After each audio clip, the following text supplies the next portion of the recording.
किसी के हिस्से में टट्टी किसी के पाद आया, मैं घर में सबसे कट्टर था। वाह वाह। मैं घर में सबसे कट्टर था, मेरे हिस्से में जिहाद आया। कि हाथ उठाकर बुलाओ, शरण दो, बसा भी दो लेकिन, बसा भी दो लेकिन आदतन हम उन्हीं हाथों को अक्सर काटते हैं। बहुत ही सुंदर आदत भाई, है। बहुत ही सुंदर। आदाब अर्ज है दोस्तों, मैं मुनव्वर खाना, और पिछले कुछ समय से मेरे कुछ बात कहने पे उसे अलग अलग लोगों ने अलग अलग तरीके से लिया है, तो मैं अपना पोजीशन जो है वो एक्सप्लेन करने जा रहा हूँ। और इसमें चंद अशार होंगे, कुछ गज़लें होंगी, कुछ नज़में भी थी, लेकिन मैंने काट के उसको अलग कर दिया है क्योंकि मारकाट अभी बहुत ज़्यादा मचा हुआ है। बाकी लोग काट ही रहें तो ठीक है। तो शुरू करते हैं। और इसका मैं कहूँगा कि आप लोग अंतिम गज़ल तक रुकें। अंतिम में जो एक लंबी गज़ल मैं पढ़ने जा रहा हूँ, और शुरू करते हैं कि किसी के हिस्से में टट्टी किसी के पाद आया। वाह काना भाई वाह। पूरा शेर आप सुने पहले कि किसी के हिस्से में टट्टी किसी के पाद आया, मैं घर में सबसे कट्टर था। वाह वाह। मैं घर में सबसे कट्टर था, मेरे हिस्से में जिहाद आया। कलम तोड़ दिया काना भाई, अब बस पहली और अंतिम होनी चाहिए। वाह। दस्तरखान बिछ गया बीफ खाने लगे फसादी, दस्तरखान बिछ गया बीफ खाने लगे फसादी, वाह। दस्तरखान बिछ गया बीफ खाने लगे फसादी।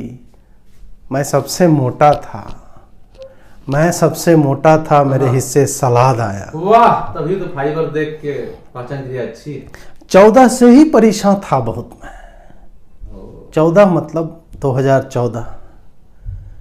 14 से ही परेशान था बहुत मैं, लौटा दिया अवार्ड।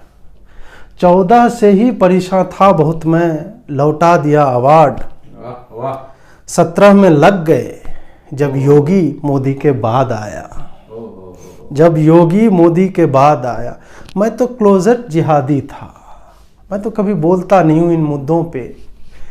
मैं तो क्लोजेट जिहादी था, करता था शायरी। मैं तो क्लोजेट जिहादी था, करता था शायरी। मैं तो क्लोजेट जिहादी था, करता था शायरी। दुकान हुई जो बंद तो बाहर मेरा उन्माद आया। बहुत बढ़िया काना भाई, बहुत बढ़िया। उन्माद जो है हिंदी का लफ्ज़ है, और मेरे बारे में आप विकिपीडिया पे पढ़ेंगे तो आपको पता चलेगा कि मैं अपनी शायरी में हिंदी और अवधी के शब्दों का ज़्यादा प्रयोग करता हूँ। खैर, अगला शेर देखें कि हमारे वैचारिक अब्बू इकबाल ने ही कर दी थी शुरुआत। और वैचारिक अब्बू मैं इसलिए बोल रहा हूँ क्योंकि इकबाल को तो वहाँ पे काफ़ी बड़ा दर्जा दिया हुआ है पाकिस्तान में। तो हमारे वैचारिक अब्बू, और मैं जो एक एक शेर पढ़ रहा हूँ सैंडी भाई, उसके पीछे एक मुकम्मल कहानी है। हमारे वैचारिक अब्बू इकबाल ने ही कर दी थी शुरुआत। और क्या शुरुआत की थी कि शुरुआत ये की थी कि एक किताब लिखी गई थी हिंदुस्तान में, और लिखने वाले ने शान रसूल में गुस्ताखी कर दी थी। तो उसको एक हमारा अपना बंदा था, उसने जो है हलाक कर दिया, उसे मार दिया। तो क्या काफी दिन काटा ना। हाँ वो तो है। और इसी में इकबाल साहब जो थे वो जनाजे को कंधा दे रहे थे। तो हमारे वैचारिक अब्बू इकबाल ने ही कर दी थी शुरुआत। फ्रांस में गर्दन काटना तो बहुत बहुत बहुत बाद आया। फ्रांस में गर्दन काटना तो बहुत बहुत बहुत बाद आया। तो क्या हुआ, कुछ गर्दन काटे बस्तियां जला दी हमने। तो क्या हुआ, कुछ गर्दन काटे बस्तियां जला दी हमने। कौम सबसे पहले है, वाह।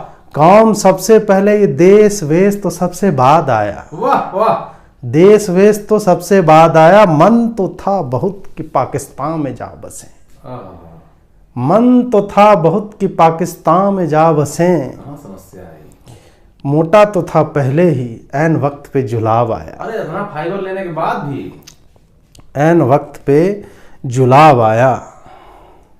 राहत ने, मरहूम राहत साहब, अल्लाह उन्हें ऊपर में 5 स्टार स्वीट जो है अता करे, उनके लिए रिजर्व रखे।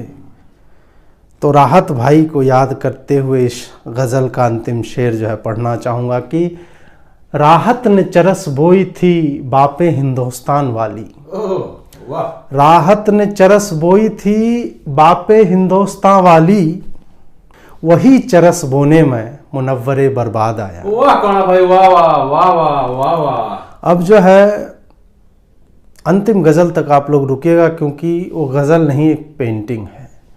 और उस अंतिम गज़ल से पहले मैं चंद अशार जो हैं, कोई गज़ल के 2 शेर पढ़ूँगा, कोई एक मक्ता और एक शेर पढ़ूँगा, और फिर जो है हम अपनी बात, जो अंतिम गज़ल बहुत लंबी है, उसमें 15-16 के लगभग अशार मैंने लिखे हैं। काफ़ी मेहनत की, मुझे 15-20 मिनट लग गए उसको लिखने में, तो उस पे हम नज़र इनायत आपकी चाहेंगे। ये जो दूसरी गज़ल है, इसमें आप देखना कि मैं क्या क्या बोल जाऊँगा।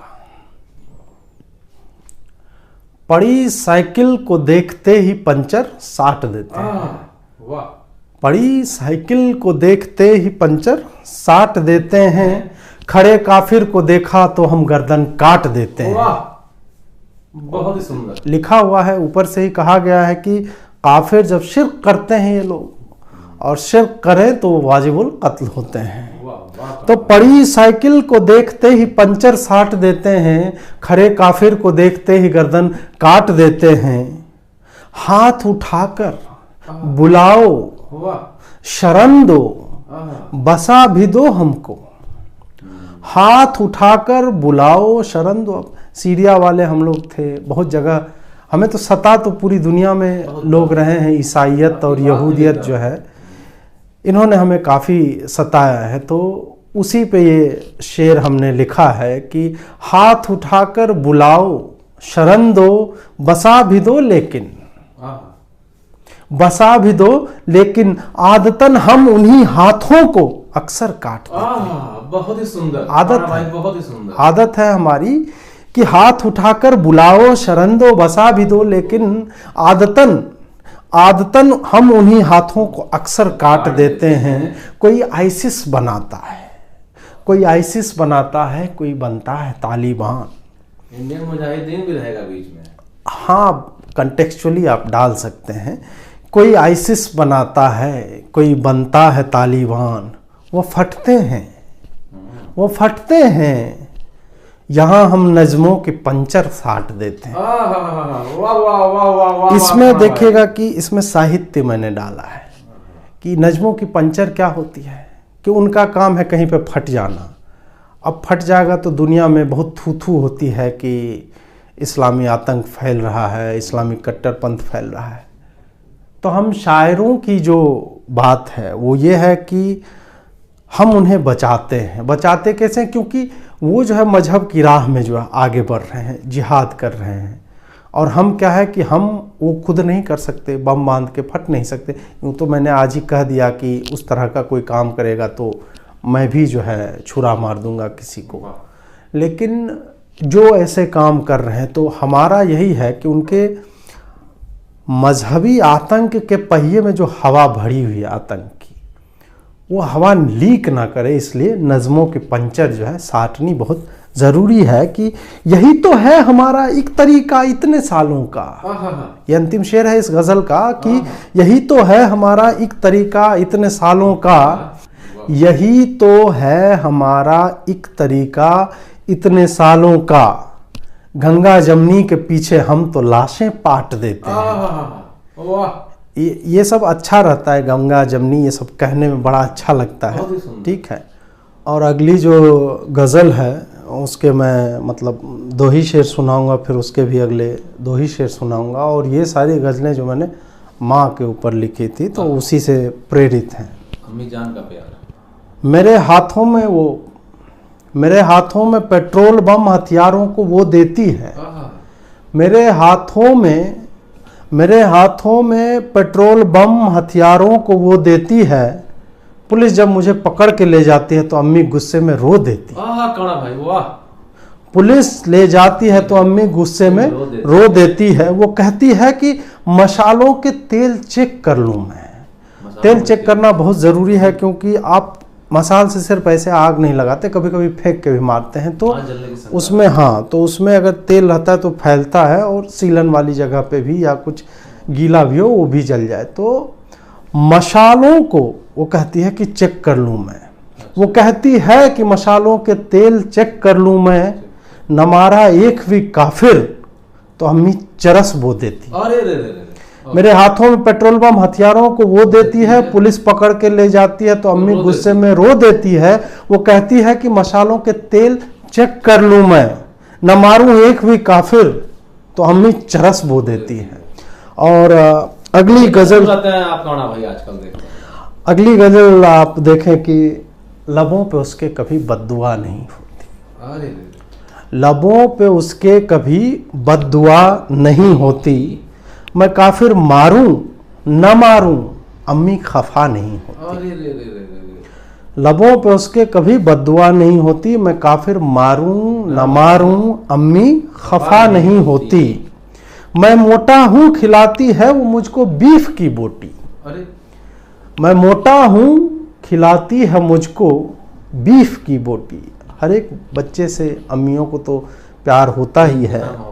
मैं मोटा हूं खिलाती है वो मुझको बीफ की बोटी, बनाते देखती है मुझको बम दफा नहीं होती। अरे वाह वाह वाह। वैसे आप देखेंगे कि और कौमों की औरतों में ये बात नहीं है। कहाँ दिखती नहीं। अब चंद अशार देखें जो इंडिपेंडेंट शेर हैं, स्वतंत्र हैं अपने आप में, उनका मतलब वो गज़ल में जो राइमिंग होती है हर शेर के बाद, तो वो इसमें नहीं है। वो इंडिपेंडेंट शेर हैं कि लगे थे पोस्टर लगे थे पोस्टर जब मेरे लखनऊ के बाजारों में। बाबा जी का अत्याचार। हाँ, उस आदमी का तो मैं नाम नहीं लेना चाहता। खैर, लगे थे पोस्टर मेरे जब लखनऊ के बाजारों में, मुद्दतों से अम्मी ने बदला नहीं वॉलपेपर अपना। उन्होंने रखी है? हाँ, मोबाइल रखती, स्मार्टफोन तो गुनाह है ना, वो रखती हैं। वो हम लोग जो है स्मार्टफोन में सिर्फ फोटो देखती हैं और इस तरह के ऐसा। हाँ, और अगला है कि ए अंधेरे देख तेरा मुंह काला हो गया। अरे ए अंधेरे देख तेरा मुंह काला हो गया। कुर्ता भी काला हो गया भाई आप। ए अंधेरे देख तेरा मुंह काला हो गया, जिहादी ने पेट्रोल बम फेंका शहर में उजाला हो गया। जिहादी ने पेट्रोल बम फेंका शहर में उजाला हो गया। जरूरत की सारी बातें वो बच्चों को सिखाती है। जरूरत की सारी बातें वो बच्चों को सिखाती है। हाथ ही में न बम फूट जाए, हाथ ही में ही बम न फूटे, वो अक्सर याद दिलाती। वाह वाह। मेरी ख्वाहिश है कि मैं शायर से फसादी हो जाऊं। आप लोगों को लगेगा कि मैं ये क्या बात कर रहा हूं। अगली लाइन आप सुनेंगे तो आप भी मेरे फैन हो जाएंगे कि मेरी ख्वाहिश है कि मैं शायर से फसादी हो जाऊं, सुसाइड वेस्ट से ऐसे लिपटूं कि जिहादी हो जाऊं। लेकिन फिर ऐसी शायरी का आएगी। विचार नहीं मरते हैं, कोई और काना कोई ढेर शाना इसी तरह से आता रहेगा। घेर लेने को जब भी बलाएं आ गई, घेर लेने को जब भी बलाएं आ गई, आतंकियों को बचाने मेरी शायरी आ गई। और सोच हमेशा जिंदा है। हाँ, ये तो है। और अगला है कि, और ये मैं यंग जनरेशन को बताना चाहता हूँ कि उनको याद रहे कि कभी भी बीच दंगे हार कर खुलकर नहीं रोना।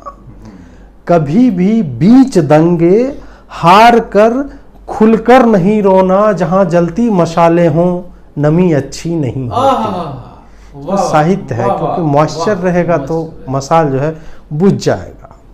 और अंतिम गज़ल है, और ये गज़ल नहीं पेंटिंग है।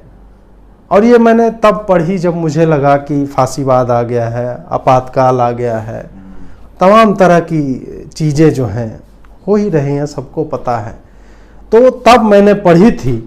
और इसमें बात यह है कि पुलिस हमें दंगा करने से रोक लेती है। कहीं हमने आधी बस्ती जलाई तो उसमें रोक लिया, कहीं हम विरोध करने गए तो पानी पार्कों में बहा दिया जाता है।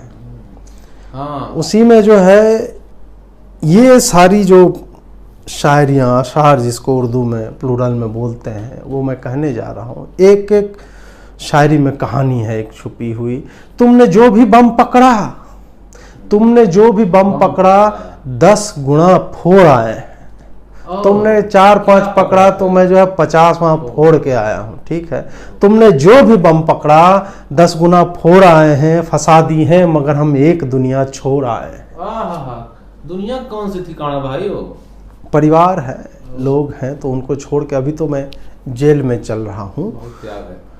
तुमने जो भी बम पकड़ा 10 गुना फोड़ आए हैं, फसादी हैं लेकिन एक दुनिया छोड़ आए हैं। कई आंखें अभी तक ये शिकायत करती रहती हैं, कई आंखें अभी तक ये शिकायत करती रहती हैं कि दिल्ली में कुछ जिंदा लाशें छोड़ आए। वाह वाह वाह। कई आंखें अभी तक ये शिकायत करती रहती हैं कि दिल्ली में कुछ जिंदा लाशें छोड़ आए हैं।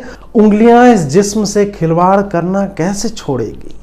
उंगलियां इस जिस्म से खिलवाड़ करना कैसे छोड़ेगी कि कुछ काफिर घरों को बिन जलाए छोड़ आए। तो वो याद आती है ना कि आप जब फेंक सकते थे पेट्रोल बम और आप जो है जला नहीं सके। और देखना इसमें कि एक एक कहानियां जो है आपको कैसे दिखेंगी।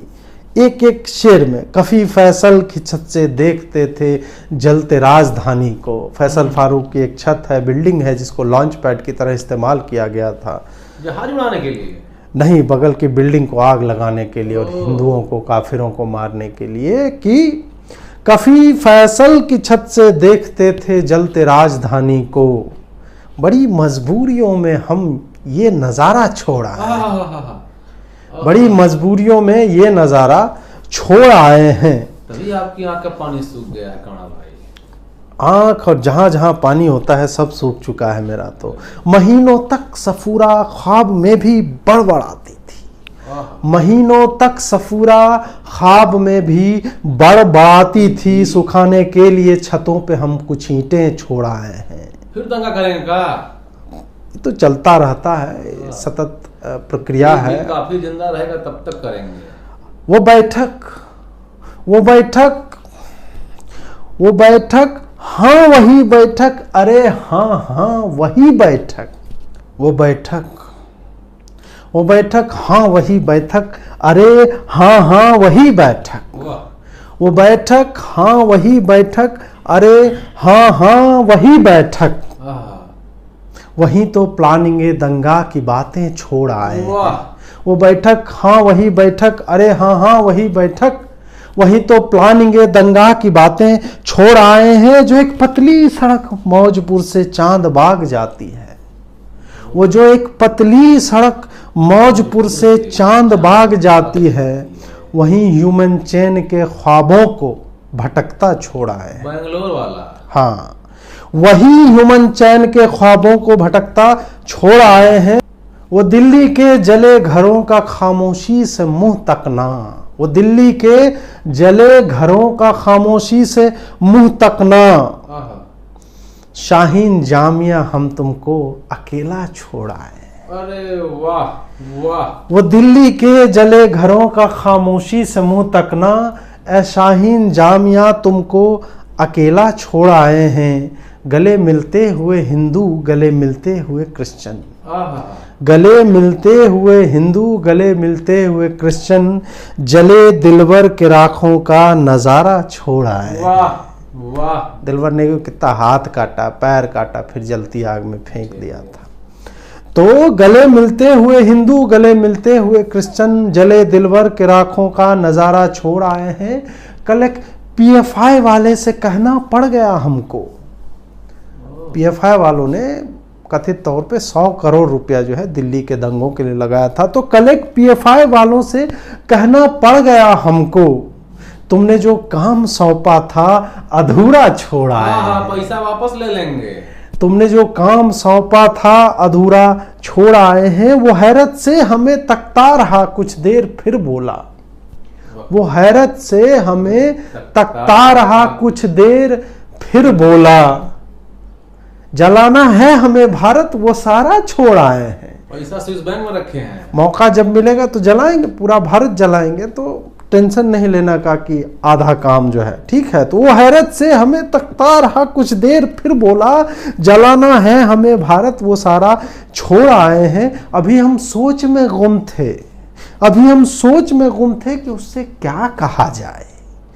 अभी हम सोच में गुम थे कि उससे क्या कहा जाए।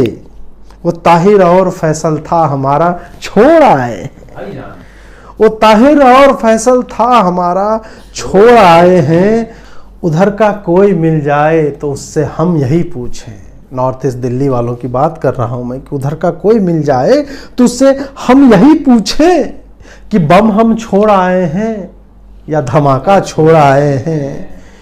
तो हमसे काफिर ए काफिर, तो हमसे काफिर इतनी बेरुखी से बात करता है, तो हमसे काफिर इतनी बेरुखी से बात करता है। तुम जैसों को तो छुरा मार नाले में मरता छोड़ आए हैं। तो हमसे काफिर बेरुखी से बात करता है, तुम जैसों को छुरा मार के नाले में मरता छोड़ आए हैं। ये 2 कमरों का घर और ये गुजरती जिंदगी अपनी, ये 2 कमरों का घर और ये गुजरती जिंदगी अपनी। वहां हम ताहिर फैजल की बिल्डिंग छोड़ आए, वहां हम ताहिर फैजल की बिल्डिंग छोड़ आए हैं। बहाया था लहू पूरी प्लानिंग के साथ हमने तो, बहाया था लहू पूरी प्लानिंग के साथ हमने तो, बहाया था लहू पूरी प्लानिंग के साथ हमने तो। वो जो माचिस खरीदा था वो जलता छोड़ आए हैं, वो जलता छोड़ आए हैं। बहुत कम दाम में अहमद ने जो एसिड खरीदा था, बहुत कम दाम में अहमद ने जो एसिड खरीदा था, बगल वाली फैक्ट्री से। हाँ, बहुत कम दाम में अहमद ने जो एसिड खरीदा था, उसे 10 दाम देकर बिना फेंके वहीं पर छोड़ आए। हंसी आती है अपनी ही अदाकारी पे हमको तो, हंसी आती है अपनी ही अदाकारी पे खुद हमको। और क्यों हंसी आती है वो अगली लाइन में मैं बताऊंगा आपको, कि हंसी आती है अपनी ही अदाकारी पे खुद हमको, बने फिरते हैं PhD धमाका छोड़ आए।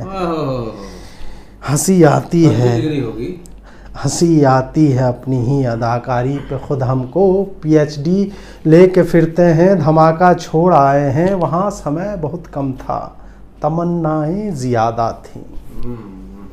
वहाँ समय तो बहुत कम था, तमन्नाएं ज़्यादा थी। पुलिस को देखकर आधे जले घर छोड़ आए। क्या करते, भागना पड़ता। आपकी वर्दी का डर।